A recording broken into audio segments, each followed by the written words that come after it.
လုံးမင်္ဂလာပါခင်ဗျာ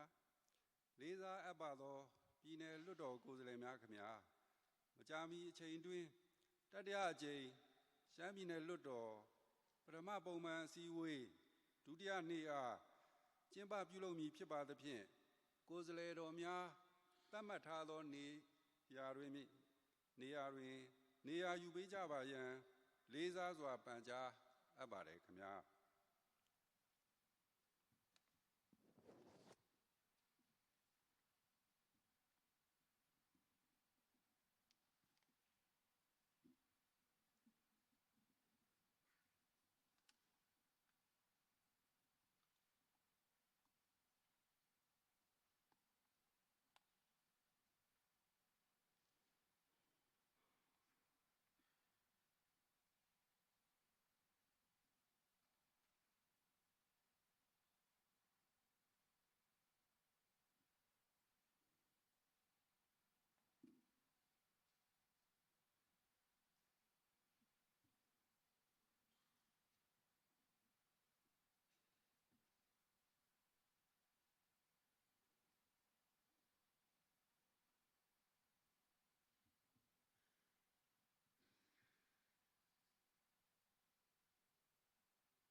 ပြည်နယ်လွှတ်တော်ဥက္ကဋ္ဌ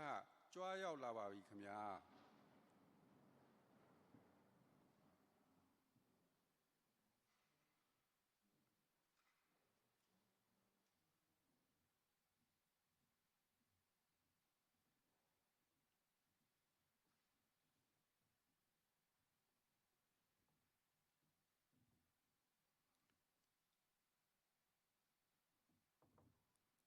အားလုံးထိုင်နိုင်ပါပြီခင်ဗျာ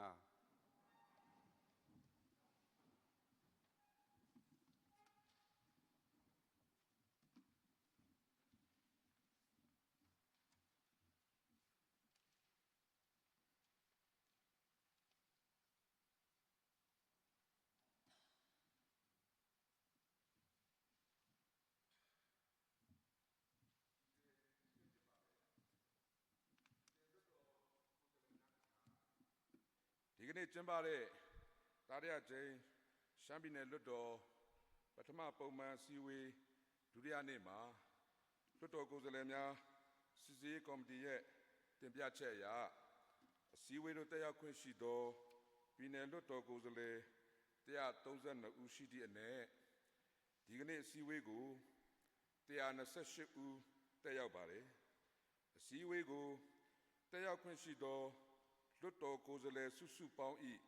96.6ရာခိုင်နှုန်းရှိပြီးတက်ရောက်တဲ့ကိုယ်စားလှယ်ဦးရေဟာ3ပုံ1ပုံထက်ကျော်လွန်တဲ့အတွက်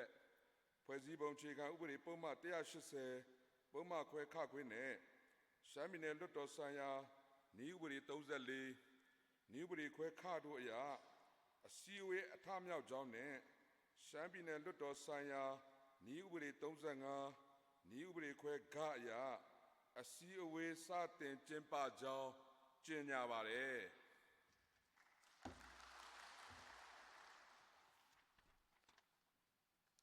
အစီအစဉ်3ဖြစ်ပါတယ်ပြည်နယ်လွတ်တော်ကိုယ်စားလှယ်များခင်ဗျာရှမ်းပြည်နယ်လွတ်တော်ဆိုင်ရာနည်းဥပဒေ4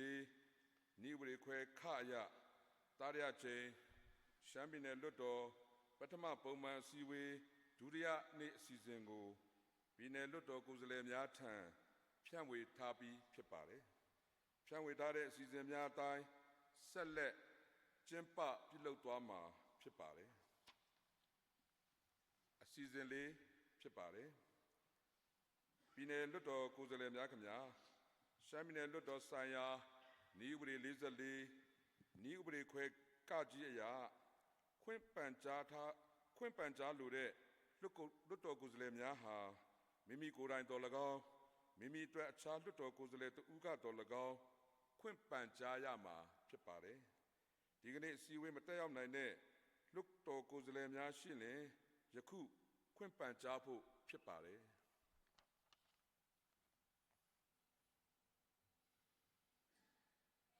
ဒေသပါတော့ရှမ်းပြည်နယ်လွတ်တော်ဥက္ကဋ္ဌကြီးနဲ့တကွရှမ်းပြည်နယ်လွတ်တော်ကိုယ်စားလှယ်များအားလုံးကိုယ်ကြီးကြမ်းမာခြင်းစိတ်ချမ်းသာခြင်းနဲ့ပြည့်စုံပါစေကြောင်းဥစွာပထမဘာဝပြုနှုတ်ခွန်းဆက်တာပါတယ်ယနေ့ကျင်းပပြုလုပ်တဲ့ရှမ်းပြည်နယ်လွတ်တော်တတိယအကြိမ်ရှမ်းပြည်နယ်လွတ်တော်ပထမပုံမှန်အစည်းအဝေးဒုတိယနေ့26ရက်3လ2026ရက်နေ့မှာအစည်းအဝေးတို့တက်ရောက်နိုင်ခြင်းမရှိသောရှမ်းပြည်နယ်လွတ်တော်ကိုယ်စားလှယ်များကိုစားကျွန်တော်ဦးလင်းအောင်ဆွေနမ်ဆန်မြို့နယ်ကိုယ်စားလှယ်အမှတ်1ကဖွင့်ပန်ကြားသွားမှာဖြစ်ပါတယ်။ယနေ့အစည်းအဝေးတို့တက်ရောက်နိုင်ခြင်းမရှိသောရှမ်းပြည်နယ်လွတ်တော်ကိုယ်စားလှယ်များမှာ1ဦးထွန်းအောင်အာခါတိုင်းရင်းသားလူမျိုးလွတ်တော်ကိုယ်စားလှယ်2ကိုယ်တိုင်ဆောင်ရန်အတွက်ခွင့်တရက်2ဒေါ်တင်တင်ကြီးအင်းတိုင်းရင်းသားလူမျိုးကိုယ်စားလှယ်ကကိုယ်တိုင်ဆောင်ရန်အတွက်ခွင့်တရက်3ဦးခင်အောင်ဆွေလာရှိုးမြို့နယ်ကိုယ်စားလှယ်အမှတ်2ပြည်နယ်လွတ်တော်ကိုယ်စားလှယ်ကကျမ်းမာရေးမကောင်းပါသဖြင့်ခွင့်တရက်4ဗိုလ်ကြီးတေဆောင်တပ်မတော်သားပြည်နယ်လွတ်တော်ကိုယ်စားလှယ်ကကိုယ်တိုင်ဆောင်ရန်အတွက်ခွင့်တရက်ယနေ့ခွင့်ပန်ကြားသူ4ဦးဖြစ်ပါတယ်ခွင့်မဲ့ပြက်ကွက်သူမရှိပါကြောင်းနဲ့ယနေ့ခွင့်ပန်ကြားသူရှမ်းပြည်နယ်လွတ်တော်ကိုယ်စားလှယ်4ဦးဟာခွင့်အပြည့်တတ်မှတ်ခွင့်ပြုပေးနိုင်ပါရန်ရှမ်းပြည်နယ်လွတ်တော်ဥက္ကဋ္ဌကြီးမှတစ်ဆင့်ရှမ်းပြည်နယ်လွတ်တော်တို့ရိုသေလေးစားစွာဖြင့်တင်ပြပါတယ်ခွင့်ပန်ကြားချက်အားလုံးကိုခွင့်ပြုပါတယ်ပြည်နယ်လွတ်တော်ကိုယ်စားလှယ်များခင်ဗျာဒီကနေ့တာရကျင်းရှမ်းပြည်နယ်လွတ်တော်ပထမပုံမှန်အစည်းအဝေးဒုတိယနေ့ကိုတက်ရောက်ခွင့်ရှိတဲ့ပြည်နယ်လွတ်တော်ကိုယ်စားလှယ်ဦးရေမှာ132ဦးရှိပြီးခွင့်ပန်ကြားသဖြင့်ခွင့်ပြုထားသူ4ဦးဖြစ်ပါတယ်ခွင့်မဲ့ပြက်ကွက်သူမရှိပါရှမ်းပြည်နယ်လွတ်တော်ဆိုင်ရာနည်းဥပဒေ4နည်းဥပဒေခွဲဂအရာနည်းဥပဒေခွဲဂငယ်2အရာယခုလွတ်တော်ကိုယ်စားလှယ်များအစည်းအဝေးတက်ရောက်မှုအခြေအနေတင်ပြချက်ကိုပြည်နယ်လွတ်တော်ရဲ့အတည်ပြုချက်ရယူပါမယ်တာရကျင်းရှမ်းပြည်နယ်လွတ်တော်ပထမပုံမှန်အစည်းအဝေးဒုတိယနေ့တို့ပြည်နယ်လွတ်တော်ကိုယ်စားလှယ်များအစည်းအဝေးတက်ရောက်မှုအခြေအနေတင်ပြချက်ကိုအတည်ပြုရန်လွတ်တော်ကသဘောတူပါသလားခင်ဗျာသဘောတူပါသလားခင်ဗျာသဘောတူပါသလားခင်ဗျာပြည်နယ်လွတ်တော်ကသ ဘောတူတဲ့အတွက်ပြည်နယ်လွှတ်တော်ကိုယ်စားလှယ်များအစည်းအဝေးတက်ရောက်မှုအခြေအနေကိုအတည်ပြုမှတ်တမ်းတင်ကြောင်းကြေညာပါတယ်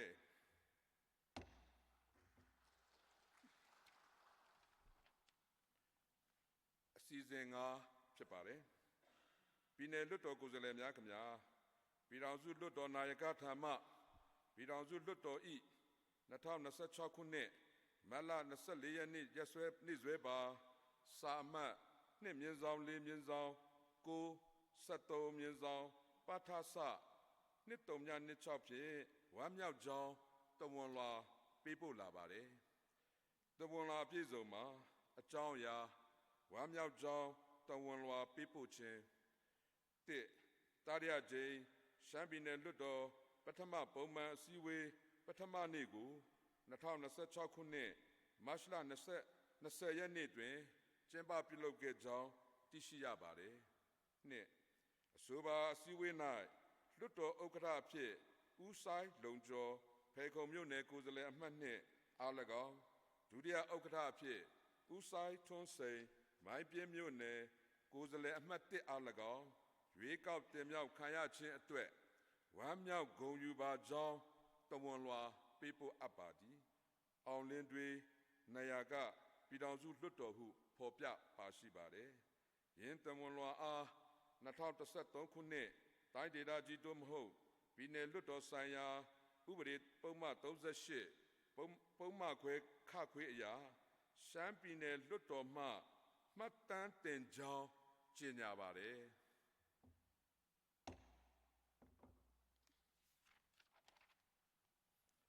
အစီအစဉ်6ဖြစ်ပါတယ်ဥပဒေပြုရေးဆိုင်ရာကော်မတီ၏တာဝန်လုပ်ပိုင်ခွင့်ရပိုင်ခွင့်တက်တန်းရာထချက်များနှင့်ဆက်လင်းပြီးဖတ်ကြားရှင်းလင်းပေးပါရန်ရှမ်းပြည်နယ်လွှတ်တော်ဒုတိယဥက္ကဋ္ဌအားဖိတ်ခေါ်ပါတယ်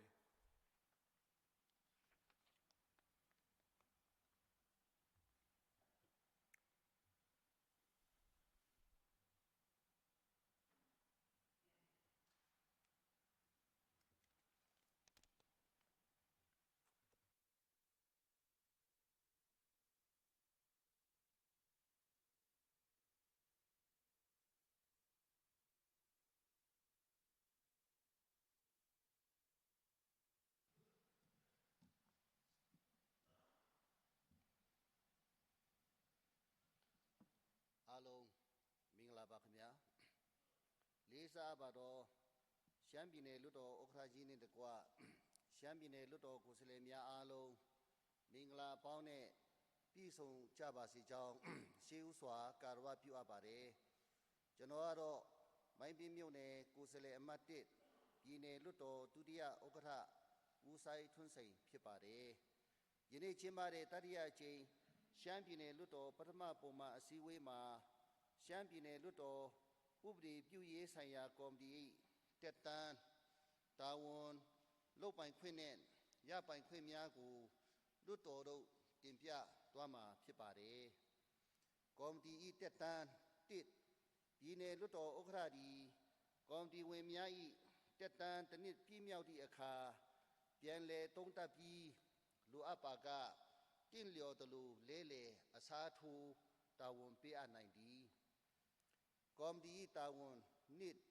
ကော်မတီတာဝန်မှာအောက်ပါအတိုင်းဖြစ်သည်ကကြီးပြည်နယ်လွှတ်တော်မှအတည်ပြုမိဥပဒေကြမ်းများအားဥပဒေအင်္ဂါရပ်နှင့်ညီညွတ်မှုရှိမရှိပြည့်စုံလုံလောက်မှုရှိမရှိလေ့လာသုံးသပ်၍ပြည်နယ်လွှတ်တော်ဥက္ကဋ္ဌထံအကြံပြုရန်ခခွေအတည်ပြုသည့်ဥပဒေသည်ပြည်သူများနှင့်ဌာနအဖွဲ့အစည်းများအတွက်အမှန်တကယ်လိုက်နာနိုင်သည့်ဥပဒေဖြစ်မဖြစ်စစ်ဆေးရန်ကငယ်ဖွဲ့စည်းပုံအခြေခံဥပဒေဆရာနှစ်ပါတိုင်းဒေသကြီးသို့မဟုတ်ပြည်နယ်ဥပဒေစည်းမှအများပြည်သူအတွက်လိုအပ်မိဥပဒေကြမ်းများရေးဆွဲပြဋ္ဌာန်းနိုင်ရေးအကြံပြုရန်ကကြီးပြည်နယ်အတွက်လက်ရှိတည်ဆဲဥပဒေများထဲမှဖြည့်ဆွက်ပြုပြင်ပယ်ဖျက်သင့်သည့်အကြောင်းအရာများပုံမှန်များနှင့်ဆက်လင်း၍အကြံပြုရန် ဥပဒေကျမ်းနှင့်ဆက်လျင်း၍အောက်ပါအချက်များကိုအခြေခံပြီးစစ်ဆေးရန်ကာကြီးနိုင်ငံတော်ကချမှတ်သောမူဝါဒများဥတီချက်များနှင့်ညီညွတ်မှုရှိမရှိခါခွေ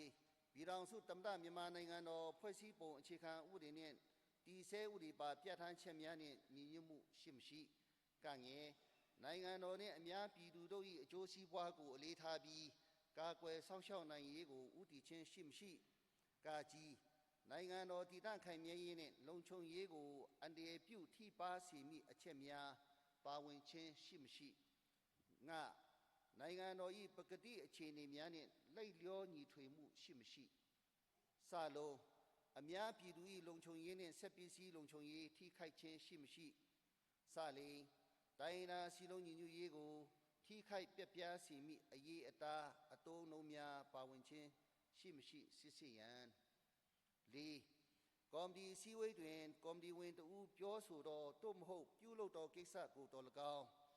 ကော်မတီကဆွေးနွေးသောဆွေးနွေးချက်များကိုတော်၎င်းပြင်ပသို့ပေါက်ကြားခြင်းမရှိစေရကော်မတီစည်းဝေးမှတ်တမ်းတွင်ဆွေးနွေးချက်အလုံးကိုအသေးစိတ်မှတ်တမ်းတင်၍ကော်မတီကအတည်ပြုထားရမည်ယင်းစည်းဝေးမှတ်တမ်းကိုဖြန့်ဝေခြင်းမပြုရပြည်내လွှတ်တော်တို့ပေးပို့သောအစီရင်ခံစာမိတ္တူကိုအစည်းအဝေးမှတ်တမ်းများနှင့်အတူပူးတွဲ၍အမှုတွဲအဖြစ်တပေါင်းတီထိန်းသိမ်းထားနိုင်ရန်လွှတ်တော်တို့ပေးပို့ရမည်ကော်မတီ၏လွတ်ပိုင်ခွင့်ငါကော်မတီ၏လွတ်ပိုင်ခွင့်မှာအောက်ပါအတိုင်းဖြစ်သည်ကကြီး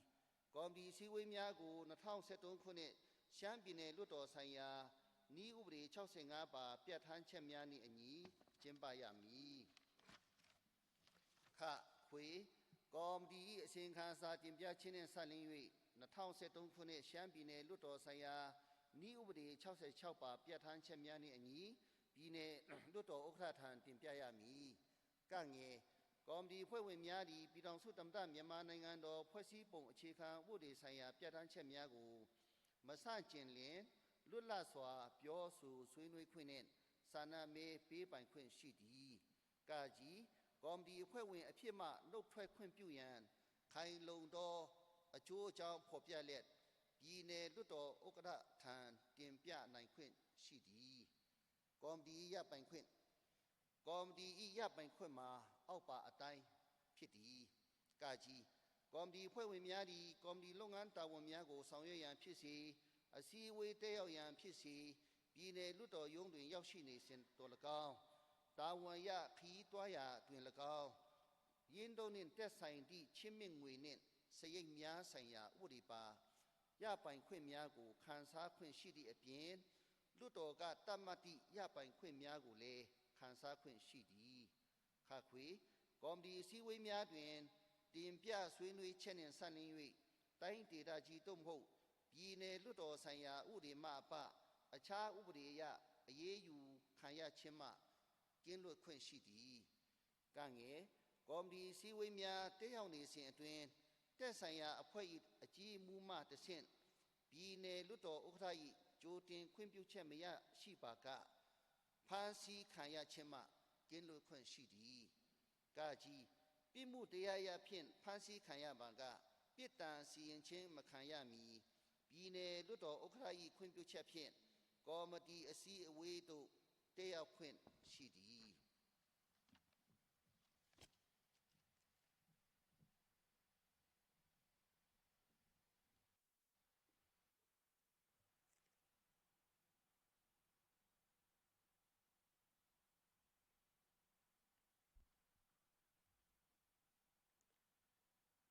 အစည်းအဝေးခုနှစ်ဖြစ်ပါတယ်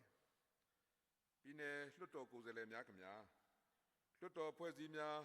ဖွဲ့စည်းခြင်းနှင့်ဆက်လျင်း၍လွှတ်တော်သည်ဖွဲ့စည်းပုံအခြေခံဥပဒေအရအနှင်းထားသည့်ဥပဒေပြုရေးတိုင်းသားလူမျိုးများအရေးတို့အပြင်လိုအပ်ပါကအခြားရေးရာကိစ္စရပ်များကိုလေ့လာတင်ပြနိုင်စေရေးအတွက်လွှတ်တော်ကော်မတီများကိုသက်ဆိုင်ရာလွှတ်တော်ကိုယ်စားလှယ်များဖြင့်ကာလသတ်မှတ်၍ဖွဲ့စည်းနိုင်သည်လွှတ်တော်စည်းဝေးတစ်ရက်နှင့်တစ်ရက်ကြားဆောင်ရွက်ရန်လိုအပ်လာသောအခါဥက္ကဋ္ဌသည်ကော်မတီတွင်ပါဝင်ရမည့်လွှတ်တော်ကိုယ်စားလှယ်များကိုရွေးချယ်တာဝန်ပေးအပ်ပြီးအနီးကပ်ဆုံးကျင်းပသည့်လွှတ်တော်အစည်းအဝေး၌ တင်ပြအတည်ပြုချက်ရယူရမည်ဟု၍၎င်းလွှတ်တော်သည်လွှတ်တော်ကော်မတီများကသာလေ့လာရန်ဖြစ်သောအကြောင်းကိစ္စရပ်များမှအပကြံအကြောင်းကိစ္စများကိုလေ့လာရန်လိုအပ်ပါကအဖွဲ့များတို့လွှတ်တော်ကိုယ်စားလှယ်များဖြင့်၎င်းတင့်လျော်သည့်နိုင်ငံသားများထည့်သွင်း၍၎င်းဖွဲ့စည်းနိုင်သည်ဟု၍၎င်း2013ခုနှစ်တိုင်းဒေသကြီးသို့မဟုတ်ပြည်내လွှတ်တော်ဆိုင်ရာဥပဒေပုံမှန်23နှင့်24တို့မှာအတည်တည်ပြဋ္ဌာန်းထားပါတယ်။တို့ဖြစ်ပါ၍ရှမ်းပြည်내လွှတ်တော်ဆိုင်ရာနည်းဥပဒေ62အရဥပဒေပြုရေးဆိုင်ရာကော်မတီတွင်ပါဝင်တင့်သည့်အဖွဲ့များ၏အမည်စာရင်းယင်းကော်မတီ၏ဥက္ကဋ္ဌနှင့်အတွင်းမှုတို့၏အမည်စာရင်းတို့ကိုအောက်ပါပြည်내လွှတ်တော်ကိုယ်စားလှယ်12ဦးဥပဒေပညာရှင်2ဦးစုစုပေါင်း12ဦးဖြင့်ဖွဲ့စည်းဆောင်ရွက်ရန်ယာထားပါကြောင်းလွှတ်တော်တို့တင်ပြပါတယ်။တဲ့ဦးဒီကောဟိုပုံးမြို့နယ်ကိုယ်စားလှယ်အမှတ်2ဥက္ကဋ္ဌ2ဦးဆိုင်လိုင်ခမ်းမိုင်းရန်မြို့နယ်ကိုယ်စားလှယ်အမှတ်1အတွင်းရေးမှူး3ဦးခွန်စနေအောင်ညောင်ရွှေမြို့နယ်ကိုယ်စားလှယ်အမှတ်2အဖွဲ့ဝင်ဒေါ်နန်းဒေါ်နန်းခမ်းလူခေါ်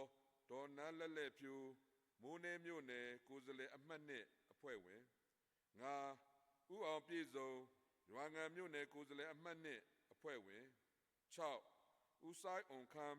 တာချီလိမြို့နယ်ကိုယ်စားလှယ်အမှတ်1အဖွဲ့ဝင်9ဒေါ်ခိုင်တန်တာထွေးမိုင်းရယ်မြို့နယ်ကိုယ်စားလှယ်အမှတ်2အဖွဲ့ဝင်10ဦးမြင့်ဝင်းကြောက်မဲမြို့နယ်ကိုယ်စားလှယ်အမှတ်1အဖွဲ့ဝင်9ဦးဆိုင်အောင်မြင့်နာဖန်းမြို့နယ်ကိုယ်စားလှယ်အမှတ်2အဖွဲ့ဝင်10ဒုတိယဗိုလ်မှူးကြီးအောင်စိုး221အဖွဲ့ဝင်17ဗိုလ်မှူးဖြိုးတီဟကျော်ကြီး36433မြအဖွဲ့ဝင်12ပြည်내ဥပဒေရာရှိ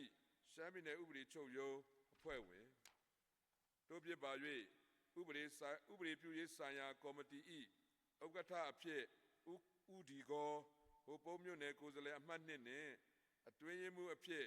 ဦးဆိုင်လိုင်ခမ်းမိုင်းရန်မြို့နယ်ကိုယ်စားလှယ်အမှတ်1တို့ဖြစ်ကြောင်းတင်ပြပါတယ်။ဖွဲ့စည်းရန်ယာထားသောဥပဒေပြုရေးဆိုင်ရာကော်မတီများ၏အမည်စာရင်းကော်မတီ၏တက်တန်းတာဝန်လုပ်ပိုင်ခွင့်ရပိုင်ခွင့်နှင့်ဆက်လင်း၍2026ခုနှစ်မတ်လ30ရက်နေ့တင်းနှင်းနာနေ့မှာဆွေးနွေးနိုင်ပါတယ်။ဆွေးနွေးလိုသည့်လွှတ်တော်ကိုယ်စားလှယ်များအနေနဲ့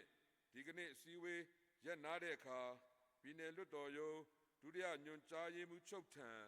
အမည်စာရင်းပေးသွင်းဖို့ဖြစ်ပါတယ်။အစည်းအဝေးဖြစ်ပါတယ်။တိုင်းသားလူမျိုးများအရေးဆိုင်ရာကော်မတီ၏တက်တန်းတာဝန်လုပ်ပိုင်ခွင့်ရပိုင်ခွင့်ရထားချက်များနှင့်ဆက်လင်းပြီးဖတ်ကြားရှင်းလင်းပေးပါရန်ရှမ်းပြည်내လွှတ်တော်ဒုတိယဥက္ကဋ္ဌအားဖိတ်ခေါ်ပါတယ်။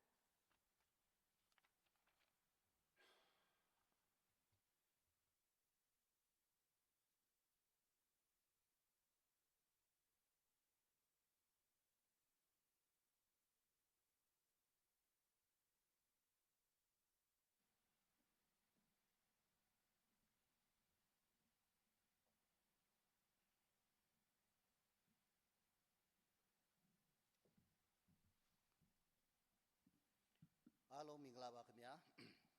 လေးစားပါတော့ရှမ်းပြည်နယ်လွှတ်တော်ဥက္ကဋ္ဌကြီးနဲ့တကွရှမ်းပြည်နယ်လွှတ်တော်ကိုယ်စားလှယ်များအားလုံးမင်္ဂလာပေါင်းနဲ့ပြည့်စုံကြပါစေကြောင်းရှေးဥစွာကာရဝပြုအပ်ပါတယ်ကျွန်တော်ကတော့မိုင်းပြမြို့နယ်ကိုယ်စားလှယ်အမတ်1ပြည်နယ်လွှတ်တော်ဒုတိယဥက္ကဋ္ဌဦးဆိုင်ထွန်းစိန်ဖြစ်ပါတယ်ယနေ့ကျင်းပတဲ့တတိယကြိမ်ရှမ်းပြည်နယ်လွှတ်တော်ပထမပုံမှန်အစည်းအဝေးမှာရှမ်းပြည်နယ်လွှတ်တော်တိုင်းရင်းသားလူမျိုးများအခွင့်အရေးဆိုင်ရာကော်မတီ၏တက်တန်းတာဝန်လုပ်ပိုင်ခွင့်နဲ့ရပိုင်ခွင့်များကိုလွှတ်တော်တို့တင်ပြပေးသွားမှာဖြစ်ပါတယ်။ကော်မတီ၏တက်တန်းပြည်နယ်လွှတ်တော်ဥက္ကဋ္ဌသည်ကော်မတီဝင်များ၏တက်တန်းတစ်နှစ်ပြည့်မြောက်သည့်အခါပြန်လည်သုံးသပ်ပြီးလိုအပ်ပါကတင့်လျော်သလိုလဲလှယ်အစားထိုးတာဝန်ပေးအပ်နိုင်သည်။ကော်မတီ၏တာဝန် ကော်မတီတာဝန်မှာအောက်ပါအတိုင်းဖြစ်ပါသည်ကကြီးရှမ်းပြည်နယ်လွှတ်တော်သည်ဖွဲ့စည်းပုံအခြေခံဥပဒေအရအနှင်းထားသည့်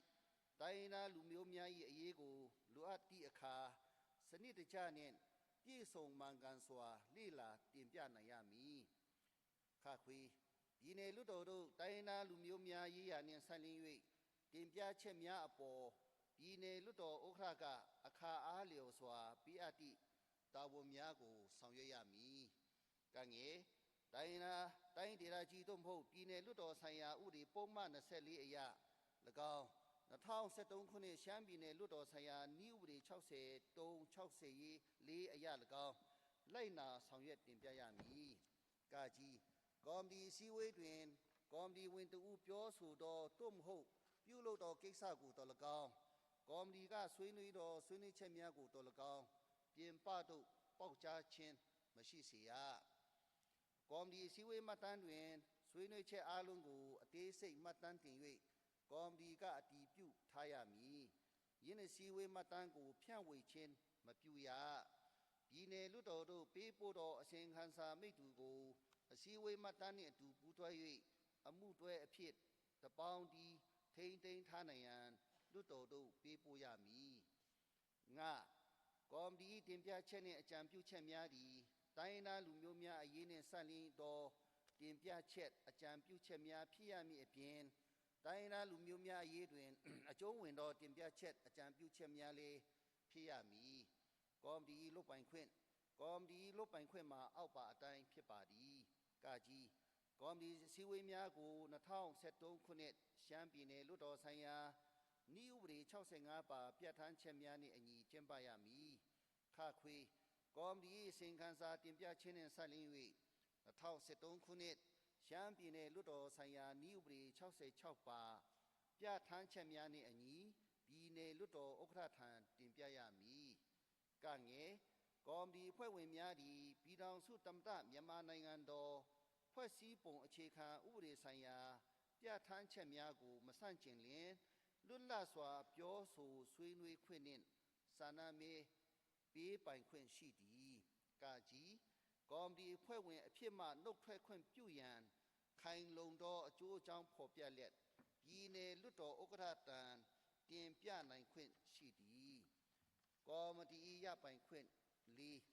ကော်မတီရပိုင်ခွင့်မှာအောက်ပါအတိုင်းဖြစ်သည်ကကြီးကော်မတီအဖွဲ့ဝင်များသည်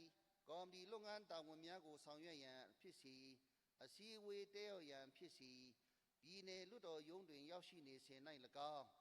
တာဝန်ရခရီးသွားရာတွင်၎င်းရင်းတုံးနှင့်တက်ဆိုင်သည့်ချင်းမြင့်ငွေနှင့်စရိတ်များဆိုင်ရာ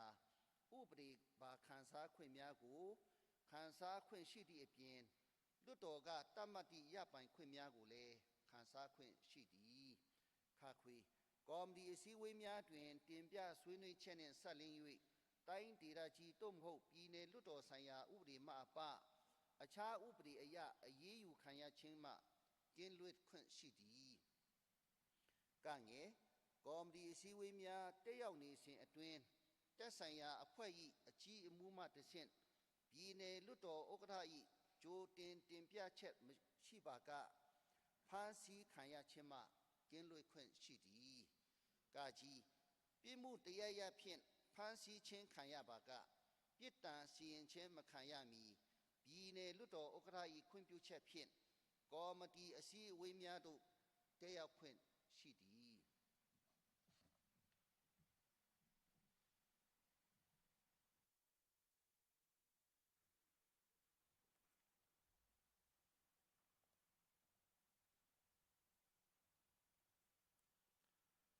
အစီအစဉ်ကိုဖြစ်ပါတယ်ဆက်လက်ပြီးရှမ်းပြည်နယ်လွှတ်တော်ဆိုင်ရာနည်းဥပဒေ62အရာတိုင်းရင်းသားလူမျိုးများရေးဆိုင်ရာကော်မတီတွင်ပါဝင်တင့်သည့်အဖွဲ့ဝင်များ၏အမည်စာရင်းယင်းကော်မတီ၏ဥက္ကဋ္ဌနှင့်အတွင်းမှုတို့၏အမည်စာရင်းတို့ကိုအောက်ပါပြည်နယ်လွှတ်တော်ကိုယ်စားလှယ်15ဦးဖြင့်ဖွဲ့စည်းဆောင်ရွက်ရန်ယာထားပါကြောင်းလွှတ်တော်တို့တင်ပြပါတယ်1ဦးခွန်ဟန်သိန်းဦးမောက်မယ်မြို့နယ်ကိုယ်စားလှယ်အမှတ်1ဥက္ကဋ္ဌ2 ဦးဆိုင်ခမ်းကျော်မိုးမိတ်မြို့နယ်ကိုယ်စားလှယ်အမှတ်နှစ်အတွင်းရေးမှူး3ဦးဆိုင်ကျော်ဝင်းမိုးနယ်မြို့နယ်ကိုယ်စားလှယ်အမှတ်1အဖွဲ့ဝင်4ဦးဆိုင်နော်ခမ်း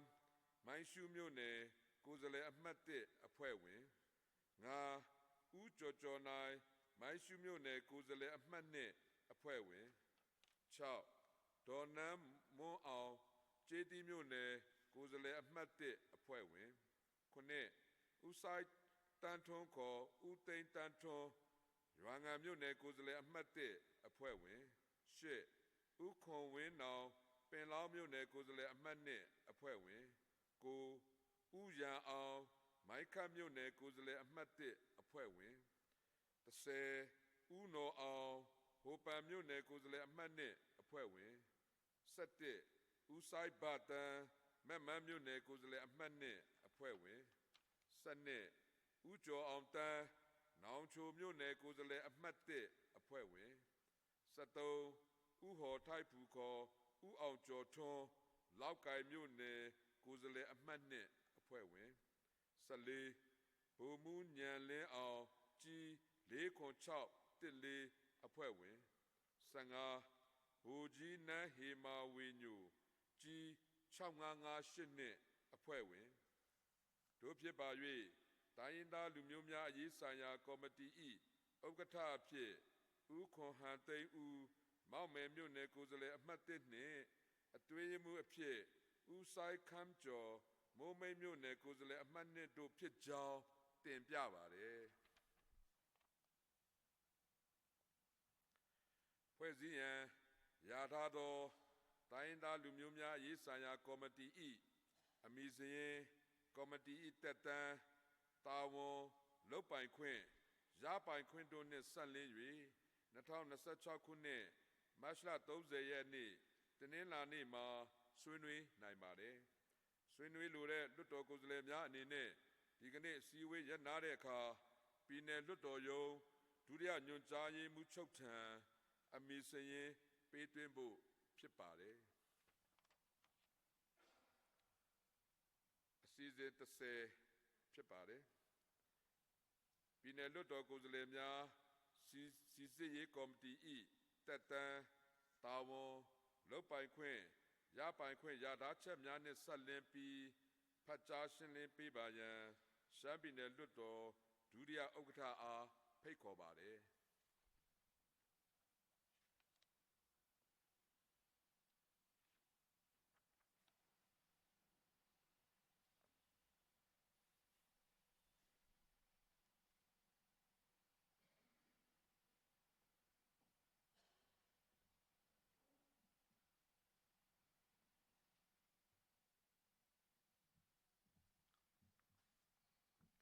အားလုံးမင်္ဂလာပါခင်ဗျာလေးစားပါတော့ရှမ်းပြည်နယ်လွှတ်တော်ဥက္ကဋ္ဌကြီးနဲ့တကွရှမ်းပြည်နယ်လွှတ်တော်ကိုယ်စားလှယ်များအားလုံးမင်္ဂလာပေါင်းနဲ့ပြည့်စုံကြပါစေကြောင်းရှေးဥစွာကာရဝပြုအပ်ပါတယ်ကျွန်တော်ကတော့မိုင်းပြင်းမြုံနယ်ကိုယ်စားလှယ်အမတ်1ပြည်နယ်လွှတ်တော်ဒုတိယဥက္ကဋ္ဌဦးဆိုင်ထွန်းစိန်ဖြစ်ပါတယ်ယနေ့ကျင်းပတဲ့တတိယအကြိမ်ရှမ်းပြည်နယ်လွှတ်တော်ပထမပုံမှန်အစည်းအဝေးမှာရှမ်းပြည်နယ်လွှတ်တော်ကိုယ်စားလှယ်များစီစစ်ရေးကော်မတီ၏တက်တန်းတာဝန်လုပ်ပိုင်ခွင့်နဲ့ရပိုင်ခွင့်များကိုလွှတ်တော်တို့တင်ပြသွားမှာဖြစ်ပါတယ်။ကော်မတီ၏တက်တန်း1ပြည်နယ်လွှတ်တော်ဥက္ကဋ္ဌသည်ကော်မတီဝင်များ၏တက်တန်းတစ်နှစ်ပြည့်မြောက်သည့်အခါပြန်လည်သုံးသပ်ပြီးလိုအပ်ပါကတင့်လျော်သလိုလဲလှယ်အစားထိုးတာဝန်ပေးအပ်နိုင်သည်။ကော်မတီ၏တာဝန်1ကော်မတီ၏တာဝန်မှာအောက်ပါအတိုင်းဖြစ်ပါသည်။ကကြီးလွှတ်တော်စည်းဝေးများကျင်းပရာတွင်လွှတ်တော်ကိုယ်စားလှယ်များအားစီစစ်ခြင်းခါခွေလွှတ်တော်အစည်းအဝေးတို့တက်ရောက်ရန်ဖိတ်ကြားထားသောလူပုဂ္ဂိုလ်အဖွဲ့အစည်းများ၏အဖွဲ့အစည်းဝင်များအားစီစစ်ခြင်းကငယ်ခွင့်တိုင်ကြားခြင်းနှင့်ခွင့်မဲ့ပြက်ကွက်ခြင်းအားစီစစ်ခြင်းကကြီးလွှတ်တော်နှင့်လွှတ်တော်အခမ်းမှပြအပ်သောအခြားတာဝန်များကိုဆောင်ရွက်ခြင်း၃ကော်မတီအစည်းအဝေးတွင်ကော်မတီဝင်တဦးပြောဆိုသောသို့မဟုတ်ပြုလုပ်သောကိစ္စကိုတော်၎င်းကော်မတီကဆွေးနွေးသောဆွေးနွေးချက်များကိုတော်၎င်းပြင်ပသို့ပေါက်ကြားခြင်းမရှိစေရကော်မတီအစည်းအဝေးမှတ်တမ်းတွင်ဆွေးနွေးချက်အားလုံးကိုအသေးစိတ်မှတ်တမ်းတင်၍ကော်မတီကအတည်ပြုပေးထားရမည်ယ ယင်းအစည်းအဝေးမှတ်တမ်းကိုဖြန့်ဝေခြင်းမပြုရပြည်နယ်လွှတ်တော်တို့ပေးပို့သောအစီရင်ခံစာမိတ္တူကိုအစည်းအဝေးမှတ်တမ်းများနှင့်အတူအမှုတွဲအဖြစ်တပေါင်းဒီထိန်တိုင်းထားနိုင်ရန်လွှတ်တော်တို့ပေးပို့ရမည်ကော်မတီလုတ်ပိုင်ခွင့်၄ကော်မတီလုတ်ပိုင်ခွင့်မှာအောက်ပါအတိုင်းဖြစ်ပါသည်ကကြီးလွှတ်တော်အစည်းအဝေးတို့တက်ရောက်လာသည့်လွှတ်တော်ကိုယ်စားလှယ်များအားတတ်မှတ်ချက်များနှင့်အညီစီစစ်နိုင်သည်ခါခွေလွှတ်တော်အစည်းအဝေးတို့တက်ရောက်ရန်ဖိတ်ကြားထားသည့်လူပုဂ္ဂိုလ်အဖွဲ့အစည်းတရပ်ရပ်၏အဖွဲ့ဝင်များအားတတ်မှတ်ချက်များနှင့်အညီစစ်စစ်နိုင်သည်ကငယ်ခွင့်တိုင်ကြားခြင်းနှင့်ခွင့်မဲ့ပျက်ကွက်ခြင်းများကိုတိုင်းဒေသကြီးတို့မဟုတ်ပြည်နယ်လွှတ်တော်ဆိုင်ရာဥပဒေနည်းဥပဒေပြဋ္ဌာန်းချက်များနှင့်အညီတင်ပြနိုင်သည်ကော်မတီ၏ရပိုင်ခွင့်ငါကော်မတီ၏ရပိုင်ခွင့်မှာအောက်ပါအတိုင်းဖြစ်ပါသည်ကကြီးကော်မတီအဖွဲ့ဝင်များသည်ကော်မတီလုပ်ငန်းတာဝန်များကိုဆောင်ရွက်ရန်ဖြစ်စေအစည်းအဝေးတက်ရောက်ရန်ဖြစ်စေပြည်နယ်လွှတ်တော်ရုံးတွင်ရောက်ရှိနေစဉ်၌၎င်းတာဝန်အရခရီးတွားရာလာရာတွင်၎င်းရင်းတုံးနှင့်တက်ဆိုင်သည့်ချင်းမြင့်ငွေနှင့်စရိတ်များဆိုင်ရာဥပဒေပါရပိုင်ခွင့်များကိုခံစားခွင့်ရှိသည့်အပြင်လွှတ်တော်ကတတ်မှတ်သည့်ရပိုင်ခွင့်များကိုလည်းခံစားခွင့်ရှိသည်ခါခွေကော်မတီအစည်းအဝေးများတွင်တင်ပြဆွေးနွေးချက်နှင့်ဆက်လျင်း၍တိုင်းဒေသကြီးတို့မဟုတ်ပြည်နယ်လွှတ်တော်ဆိုင်ရာဥပဒေမှပအခြားဥပဒေအရအရေးယူခံရခြင်းမှကင်းလွတ်ခွင့်ရှိသည်ကငယ်ကော်မတီအစည်းအဝေးများတက်ရောက်နေစဉ်အတွင်းတက်ဆိုင်ရာအဖွဲ့၏အကြီးအမှုမှတဆင့်ပြည်နယ်လွှတ်တော်ဥက္ကဋ္ဌ၏ကြိုတင်ခွင့်ပြုချက်မရရှိပါကဖမ်းဆီးခံရခြင်းမှကင်းလွတ်ခွင့်ရှိသည်ကကြီးပြစ်မှုတရားရဖြင့်ဖမ်းဆီးခံရခြင်းခံရပါကပြစ်ဒဏ်စီရင်ခြင်းမခံရမီပြည်နယ်လွှတ်တော်ဥက္ကဋ္ဌ၏ခွင့်ပြုချက်ဖြင့်ကော်မတီအစည်းအဝေးများသို့တက်ရောက်ခွင့်ရှိသည်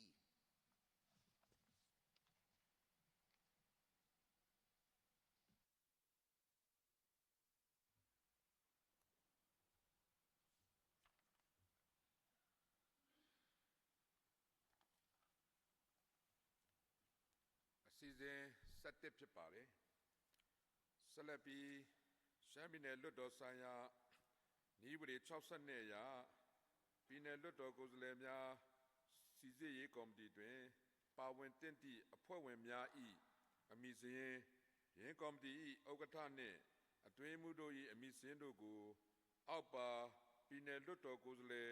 6ဦးဖြင့်ဖွဲ့စည်းဆောင်ရွက်ရန်ယာထားပါကြောင်းလွှတ်တော်တို့တင်ပြပါတယ်တဲ့ဦးခင်အောင်ဆွေလာရှိုးမြို့နယ်ကိုယ်စားလှယ်အမှတ်2ဥက္ကဋ္ဌဦးစောမူလာမိုင်းတုံမြို့နယ်ကိုယ်စားလှယ်အမှတ်1အတွင်းရေးမှူး3ဦးခွန်ထွန်းငယ်ကလောမြို့နယ်ကိုယ်စားလှယ်အမှတ်2အဖွဲ့ဝင်4ဦးလင်းအောင်ဆွေနန်းဆန်မြို့နယ်ကိုယ်စားလှယ်အမှတ်1အဖွဲ့ဝင်5ဦးတန်းဇော်ဦးနမ်တူမြို့နယ်ကိုယ်စားလှယ်အမှတ်2အဖွဲ့ဝင်6ဗိုလ်ကြီးမျိုးမင်းစိုးကြီး9239အဖွဲ့ဝင်တို့ဖြစ်ပါ၍ပြည်နယ်လွှတ်တော်ကိုယ်စားလှယ်များစီစစ်ရေးကော်မတီ၏ဥက္ကဋ္ဌအဖြစ်ဦးခင်အောင်ဆွေလာရှိုးမြို့နယ်ကိုယ်စားလှယ်အမှတ်2နှင့်အတွင်းရေးမှူးအဖြစ်ဦးစောမူလာမိုင်းတုံမြို့နယ်ကိုယ်စားလှယ်အမှတ်1တို့ဖြစ်ကြောင်းတင်ပြပါတယ်ဖွဲ့စည်းရန်ယာထားသောပြည်နယ်လွှတ်တော်ကိုယ်စားလှယ်များစီစစ်ရေးကော်မတီ၏အမည်စာရင်းကော်မတီ၏တက်တန်းတာဝန်လုပ်ပိုင်ခွင့်ရပိုင်ခွင့်တို့နှင့်ဆက်လင်း၍2026ခုနှစ်မတ်လ30ရက်တနင်္လာနေ့မှာဆွေးနွေးနိုင်ပါတယ်ဆွေးနွေးလိုတဲ့လွှတ်တော်ကိုယ်စားလှယ်များအနေနဲ့ဒီကနေ့အစည်းအဝေးရပ်နားတဲ့အခါ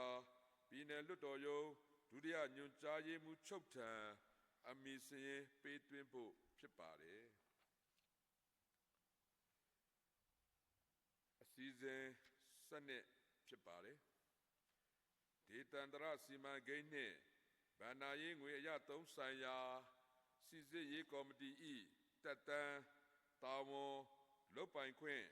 ရပိုင်ခွင့်ရထားချက်များနှင့်ဆက်လင်းပြီး ဖတ်ကြားရှင်းလင်းပေးပါရန်ရှမ်းပြည်နယ်လွှတ်တော်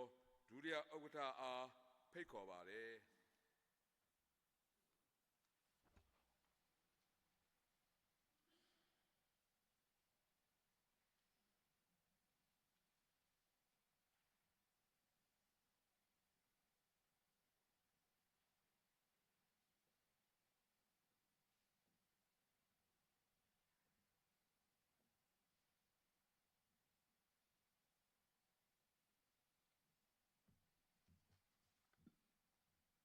အားလုံးမင်္ဂလာပါခင်ဗျာလေးစားပါတော့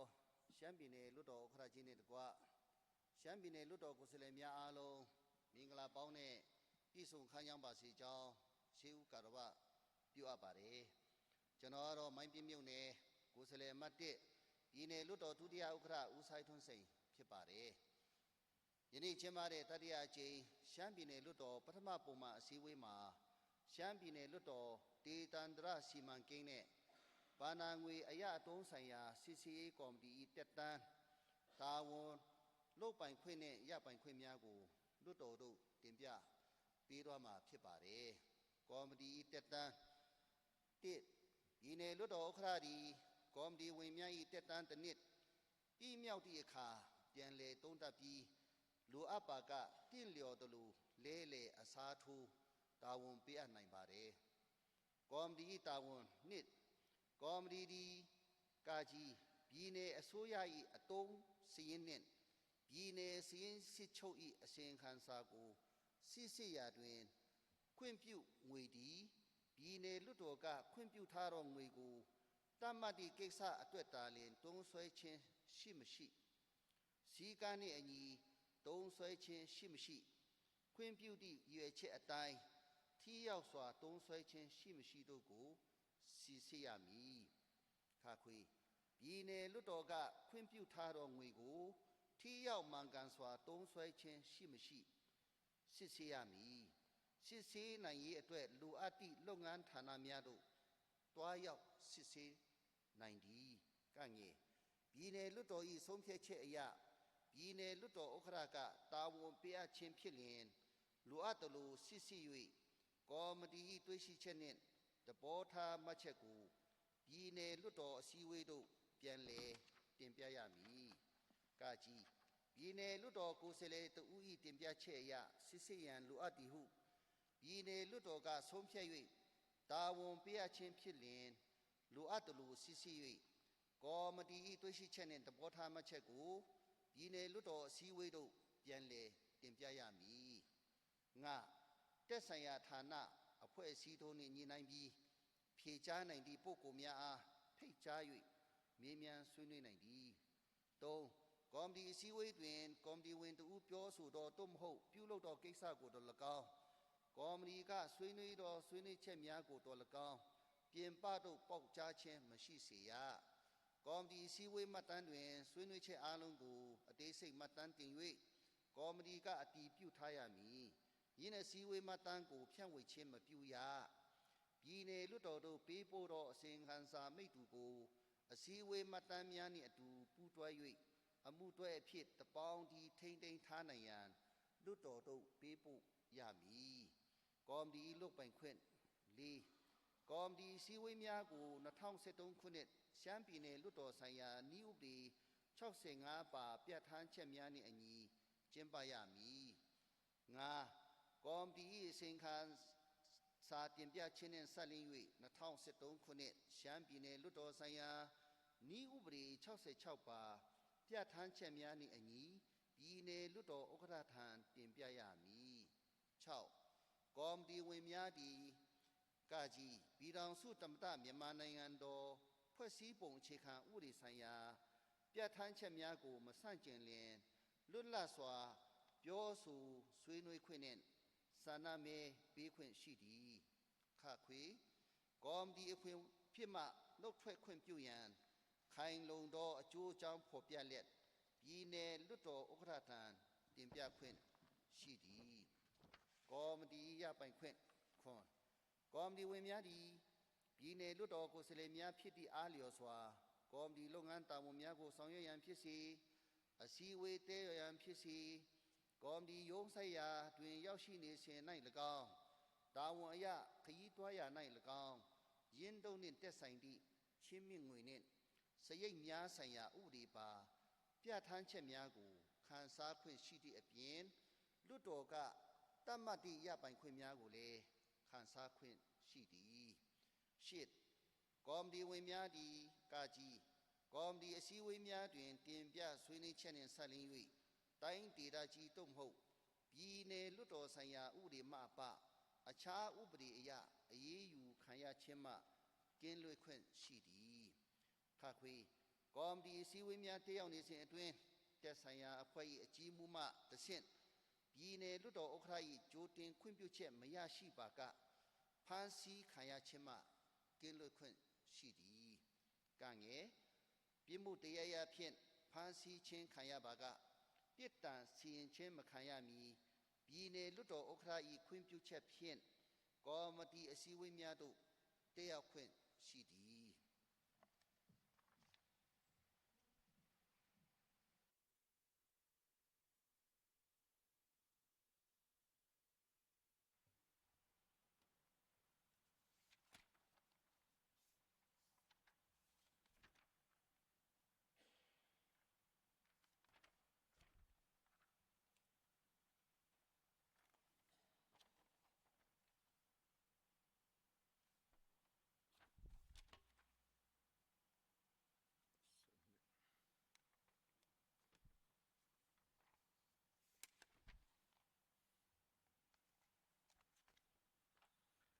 စီစဉ်73ဖြစ်ပါတယ်ဆက်လက်ပြီးရှမ်းပြည်နယ်လွတ်တော်ဆိုင်ရာနည်းဥပဒေ62အရဒေသန္တရစီမံကိန်းနှင့်ဗဏ္ဍာငွေအရသုံးဆိုင်ရာစီစစ်ရေးကော်မတီတွင်ပါဝင်သင့်သည့်အဖွဲ့ဝင်များ၏အမည်စာရင်းယင်းကော်မတီ၏ဥက္ကဋ္ဌနှင့်အတွင်းမှုတို့၏အမည်စာရင်းတို့ကိုအောက်ပါပြည်နယ်လွတ်တော်ကိုယ်စားလှယ်12ဦးဖြင့်ဖွဲ့စည်းဆောင်ရွက်ရန်ရာထားပါကြောင်းလွတ်တော်တို့တင်ပြပါတယ်၁ဦးအောင်ကျော်ညွန့်ရက်စောက်မြို့နယ်ကိုယ်စားလှယ်အမှတ်1ဥက္ကဋ္ဌ2ဦးထင်အောင်နိုင်မိုင်းတုံမြို့နယ်ကိုယ်စားလှယ်အမှတ်2အတွင်းရေးမှူး3ဦးခွန်ဆောင်ရွှေတောင်ကြီးမြို့နယ်ကိုယ်စားလှယ်အမှတ်2အဖွဲ့ဝင်4ဦးဝင်းလှိုင်ကွန်ဟိန်းမြို့နယ်ကိုယ်စားလှယ်အမှတ်1အဖွဲ့ဝင်5ဦးကြည်လွင်လင်းခေးမြို့နယ်ကိုယ်စားလှယ်အမှတ်2အဖွဲ့ဝင်6ဦးလင်းလင်းနိုင်မောက်မယ်မြို့နယ်ကိုယ်စားလှယ်အမှတ်2အဖွဲ့ဝင်9ဒေါ်နန်းခမ်းမှန်တန်ရန်မြို့နယ်ကိုယ်စားလှယ်အမှတ်2အဖွဲ့ဝင်10ဦးဆိုင်ခမ်းကောမိုင်းရယ်မြို့နယ်ကိုယ်စားလှယ်အမှတ်1အဖွဲ့ဝင်9ဒေါ်နန်းခမ်းလီမဘိန်းမြို့နယ်ကိုယ်စားလှယ်အမှတ်2အဖွဲ့ဝင်10ဒုတိယဗိုလ်မှူးကြီးမြင့်မောင်ကြီး2432အဖွဲ့ဝင်17ဗိုလ်ကြီးဇေယလင်းကြီး92541အဖွဲ့ဝင်တို့ဖြစ်ကြပြီးဒေသနာစီမံကိန်းနှင့်ဗဏ္ဍာငွေအရသုံးဆိုင်ရာစီစစ်ရေးကော်မတီ၏ဥက္ကဋ္ဌအဖြစ်ဦးအောင်ကျော်ညွန့်ရက်စောက်မြို့နယ်ကိုယ်စားလှယ်အမှတ်1နှင့်အတွင်းရေးမှူးဖြင့်ဦးထင်အောင်နိုင်မိုင်းတုံမြို့နယ်ကိုယ်စားလှယ်အမှတ်2တို့ဖြစ်ကြောင်းတင်ပြပါတယ်ဖွဲ့စည်းရန်ရထားသောဒေသန္တရစီမံကိန်းနှင့်ဗဏ္ဍာငွေရသုံးဆိုင်ရာစစ်စစ်ရေးကော်မတီ၏အမည်စာရင်းကော်မတီ၏တက်တန်းတာဝန်လုပ်ပိုင်ခွင့်ရပိုင်ခွင့်တို့နှင့်ဆက်လင်း၍2026ခုနှစ်မတ်လ30ရက်တနင်္လာနေ့မှာဆွေးနွေးနိုင်ပါတယ်ဆွေးနွေးလိုတဲ့လွတ်တော်ကိုယ်စားလှယ်များအနေနဲ့ဒီကနေ့အစည်းအဝေးရပ်နားတဲ့အခါပြည်နယ်လွတ်တော်ရုံးဒုတိယညွှန်ကြားရေးမှူးချုပ်ထံအမည်စာရင်းပေးသွင်းဖို့ဖြစ်ပါတယ်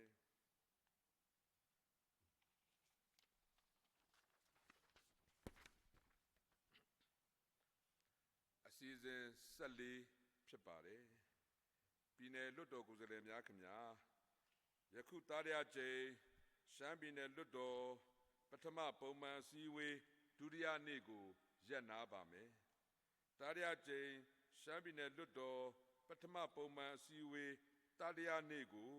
2026 ခုနှစ်မတ်လ30 ရက်နေ့တနင်္လာနေ့နနက်10 နာရီချိန်မှာဆက်လက်ကျင်းပသွားမှာဖြစ်ကြောင်းကြေညာပါတယ်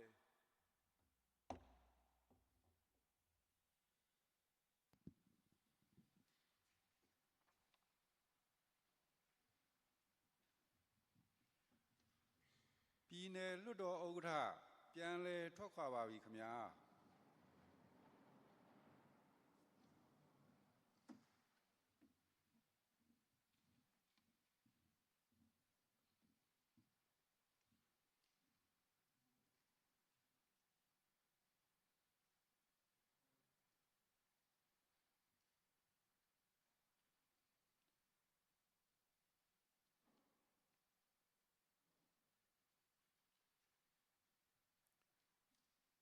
ပြည်နယ်လွှတ်တော်ကိုယ်စားလှယ်များအားလုံးပြန်လည်ထွက်ခွာနိုင်ပါပြီခင်ဗျာအားလုံးကိုကျေးဇူးတင်ပါတယ်ခင်ဗျာ